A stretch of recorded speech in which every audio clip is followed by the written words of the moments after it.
Alors, bonsoir à tous et à toutes.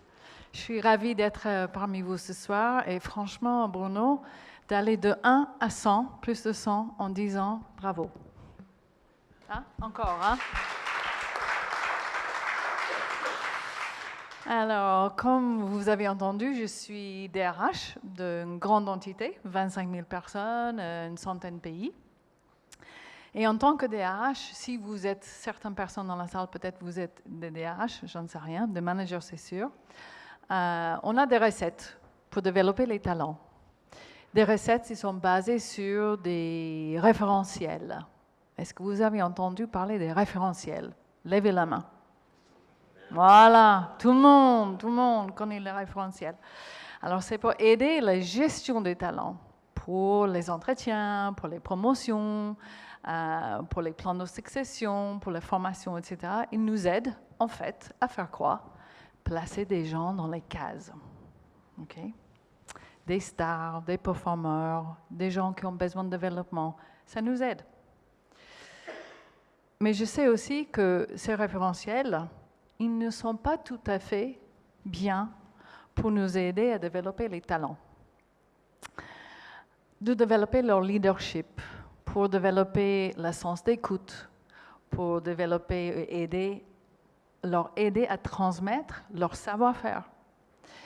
Et c'est des choses implicites dans le référentiel, mais ils ne sont pas explicites dans le référentiel. Qu'est-ce qui se passe? Quand on a les crises ou des moments difficiles dans les organisations, qu'est-ce qui se passe? Les talents se révèlent. C'est des moments difficiles, c'est des moments révélateurs.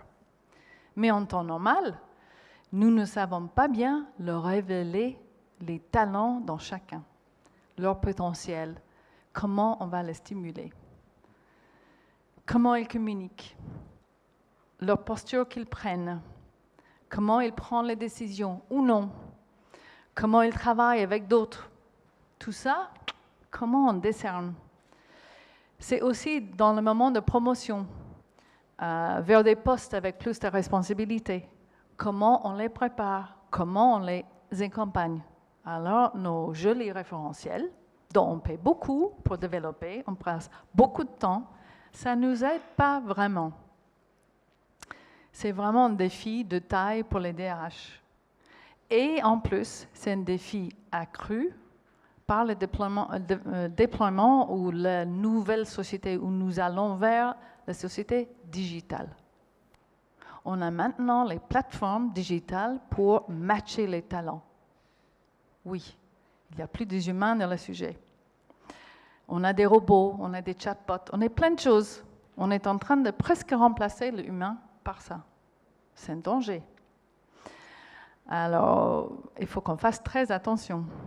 Alors, j'ai eu quelques idées moi-même à l'intérieur d'Orange, où je suis, Orange Business Services, de mettre en œuvre quelques idées, comme utiliser des managers que j'ai bien repérés, qui sont des managers capables de transmettre leur savoir-faire. Et je leur ai demandé de devenir menteurs pour les gens internes, et ça marche. Mais c'est vraiment pas assez non plus. Alors, c'est aussi une question pour les managers eux-mêmes. Est-ce qu'ils sont vraiment prêts à recevoir? Est-ce qu'ils sont prêts à écouter? Est-ce qu'ils sont réceptifs aussi? Parce que s'ils ne sont pas, en tant que DRH, tu ne peux pas les pousser vers des menteurs. C'est aussi un défi pour nous.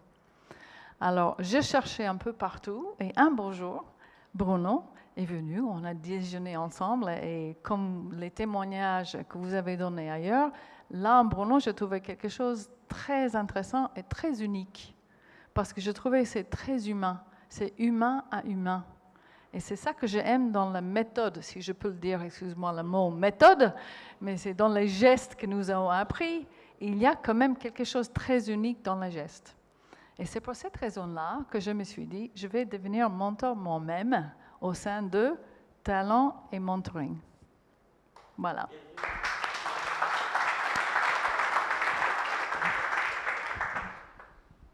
Bon, après ce témoignage haut en couleur de Patricia, je vous propose de changer de couleur, passer du orange au bleu.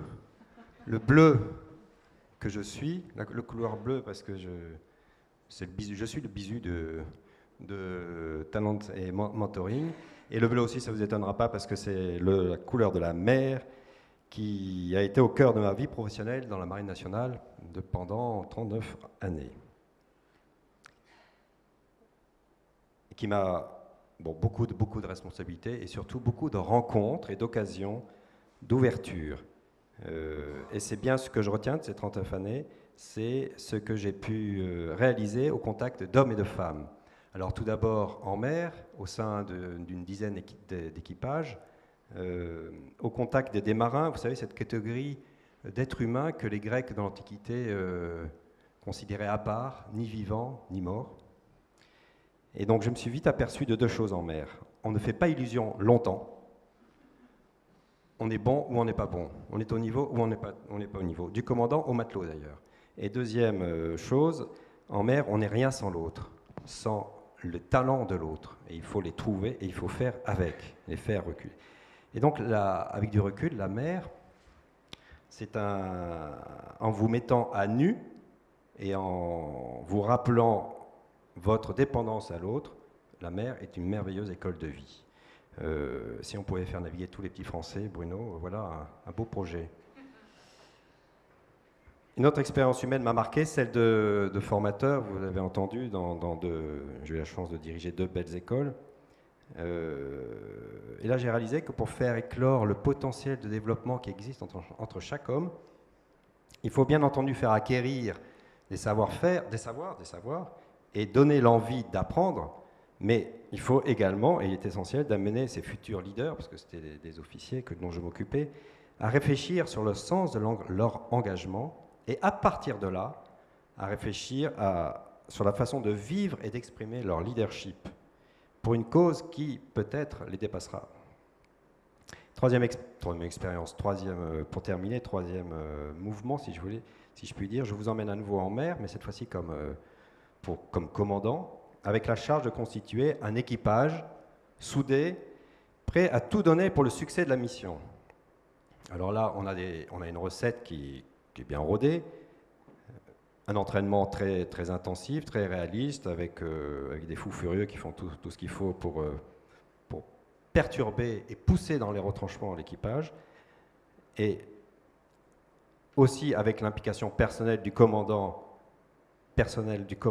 engagé et en vérité, quelqu'un vous avait dit ça tout à l'heure et c'est bien vrai, en vérité, permet d'obtenir cette synergie. Mais je me suis aperçu que ça ne suffisait pas, cette démarche un peu collective. Je me souviens d'un jeune officier sur la Jeanne d'Arc, qui sortait de l'école navale donc, et qui avait, après avoir passé toutes les étapes de la formation, de l'entraînement, n'arrivait pas et ne se sentait pas capable, plus exactement, d'être chef du quart. Chef du quart, c'est celui qui assume la responsabilité pendant un quart de toute la responsabilité du bateau. La Jeanne d'Arc, c'était quand même 700 personnes, c'est un gros truc. Donc responsable devant le commandant du bateau et de tout ce qui se passe à bord, en gros. Alors, je n'ai pas de recette particulière, mais j'ai souvent constaté que pour ces cas individuels, une relation de confiance, une relation d'amour, oui, j'ose dire ce mot, amour, d'homme à homme, à bonne hauteur, ajusté aux circonstances, conduisant au partage d'émotions, de ressentis, pouvait parvenir à lever des blocages et déclencher l'expression des talents les plus enfouis. C'est exactement ce que fait, j'y arriverai pas, Talent et Mentoring, avec une délicatesse et une bienveillance qui m'ont vraiment touché. C'est pour ça que je suis très heureux et très honoré de rejoindre la bande des mentors avec modestement mon sac d'aventures humaines et salées. Voilà. Alors Sébastien, on appareille quand ?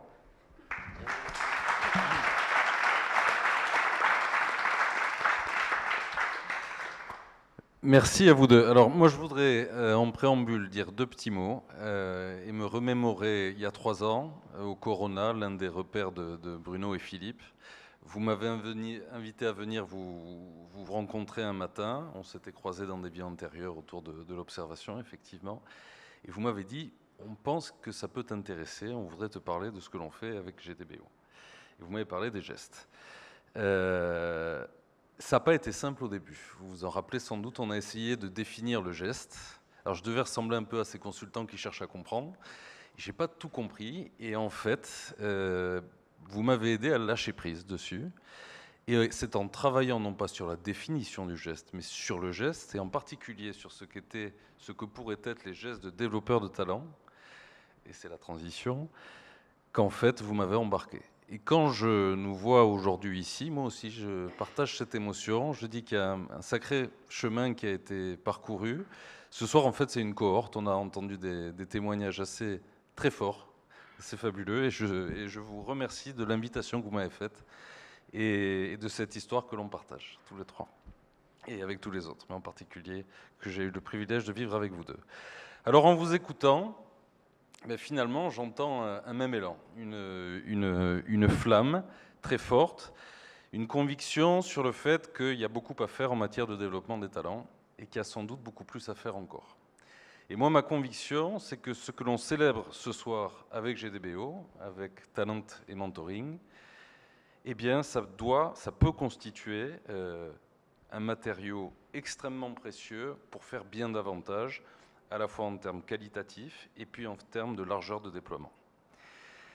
Alors pour ma part, ça fait un peu plus d'une vingtaine d'années que j'essaye de graviter autour du développement des talents, d'abord dans la position du pilote opérationnel, dans des mondes très différents, celui de l'humanitaire au Moyen-Orient et en Amérique centrale, dans le monde de la grande entreprise, au sein du groupe Vivendi. Ensuite, j'ai été consultant en talent management, donc j'essayais de vendre mes services auprès de personnes comme toi, Patricia, et enfin aujourd'hui au travers de métiers d'accompagnement individuel et collectif. Là, si j'ai une conviction, c'est que l'un des enjeux majeurs pour la réussite des entreprises demain, il réside dans la révélation des talents propres. Et là, je fais écho à ce que tu dis, c'est-à-dire que je fais opposition ici à toute quête de potentiel ou de compétences qui répondrait à des grilles qui seraient prédéterminées. Le talent, on l'a vu maintes fois ce soir, il se révèle ailleurs, en dehors de ces grilles de lecture. Je parle de ces moments d'étincelle, toujours uniques, de ces instants où finalement on va incarner un mouvement. Tu as parlé de cet élan, on a parlé de cette révélation tout à l'heure, et c'est ça le métier, et c'est ça l'enjeu du développeur de talent. S'y attacher à ces gestes que tu as très bien développés tout à l'heure, c'est s'ouvrir les portes de beaucoup plus de profondeur dans l'accompagnement, dans les métiers de l'accompagnement.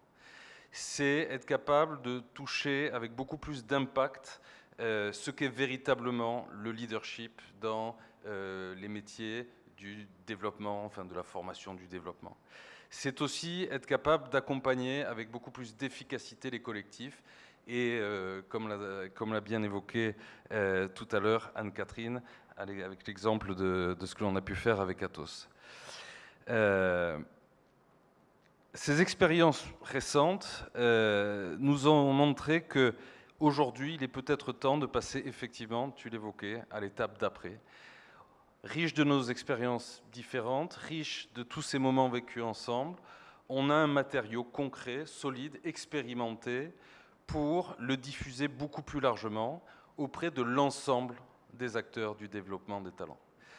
Ce que j'évoque là, ce dont on est en train de parler, c'est le projet très ambitieux, mais auquel on est extrêmement attaché, d'une école de développeurs de talents qui s'ouvrirait donc à tous les acteurs, ceux dont ce serait le métier, qui voudraient faire leur gamme, ceux un peu plus expérimentés, qui voudraient aboutir davantage leurs expertises, l'ensemble des dirigeants, dont certains ne maîtrisent pas assez cette part essentielle de leur métier, et où enfin il pourrait y avoir des plateformes pour que des esprits fins et éclectiques viennent pousser la réflexion. Voilà.